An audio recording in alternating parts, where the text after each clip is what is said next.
So let's start with what I think is really interesting, right? Weather traditionally, it's a lot of data, right? Like there's a ton of data, and you guys happen to have a satellite, so it's kind of positioned you guys in an interesting place where you get to be a data company that has a television station. What's that really like? What's going on? It's what actually got me excited about going to the weather company in the first place. This is a company that if you kind of take the entire media industry and you kind of put it in the dryer and you shrink it down, you'd kind of have the weather company. You know, you have a television network, but you also have, it's really a data company with a bunch of publishing platforms on top. And weather.com and our mobile apps, which people are really familiar with, are some of the most consumed digital properties, period. And we have 2 of the top 25 apps on the iPhone, so on. But the culture of the place is closer probably to Google than it is to, you know, a traditional cable company or broadcast company. So it's a really interesting place to kind of be at the intersection of what's going on in the media business. There's sort of this daily collision of sort of scientific minds, and whether they're data scientists or atmospheric scientists, and storytellers, you know, writers, producers, whether they're news people or producing long form stuff or digital content. It's fun. So you guys have had some interesting news with IBM. What's that relationship look like right now for you? So IBM purchased the data side of our company, which is a huge, I think, testament to the work that's been going on there the last couple of years. I mean, the genesis of the company was the Weather Channel television network, which really is an American institution. It's a 30-year-old brand. It has sort of a Pavlovian relationship with the American public. If there's a storm, you turn on the Weather Channel. But I think the untold story is, over the last couple of years, is building this sort of digital and data business around it. And then to have somebody like IBM come in and acquire it is huge. And I think the impact of that will be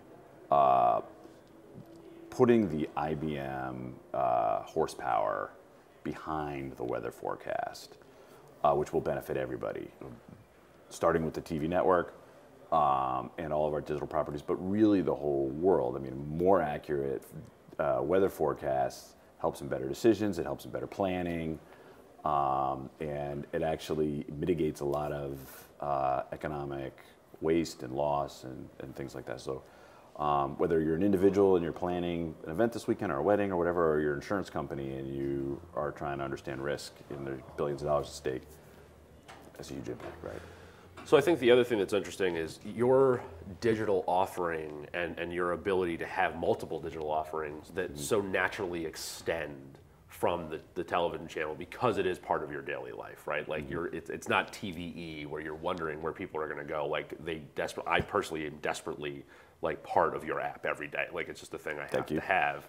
How have you guys started to bridge that gap and kind of use that from an advertising standpoint to be able to tell a better cohesive digital story? So we have a product called WeatherFX. If you think of the question, what is the weather, as a proxy question, people are trying to make a decision to do something else, and that's really important to marketers.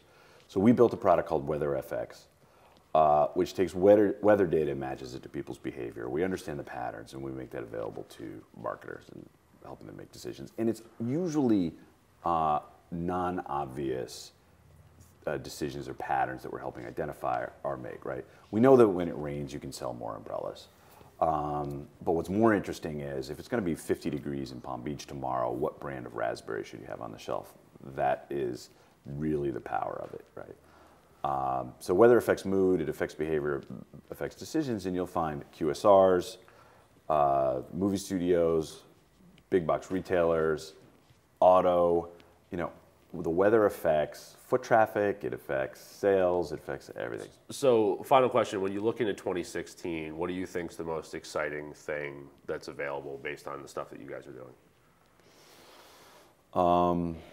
That's interesting. I mean, I think on the television network, I think probably the single biggest thing from a company perspective is just we continue to push on making the forecast itself more accurate and more useful.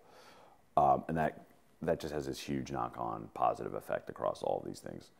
On the television network, you're gonna see us push really hard on apps, push into the OTT world, leverage our existing strength with consumers in the app world. We're unlike any other cable network out there, with the possible exception of ESPN. We already being used in an app environment. I mentioned this earlier. Having all those apps, so you'll see us bring more video, more storytelling to those apps. You'll see us build on platforms like Apple TV and Xbox and Roku and things like that more aggressively. And you'll see us work with our MVPDs on innovative solutions to the consumer, right? And then, our strategy on the network side has been to just deepen engagement with our audience. So when people come in, we get them to stay longer. Our storm coverage is better than it's ever been. Primetime ratings have had, 9 quarters of double-digit growth.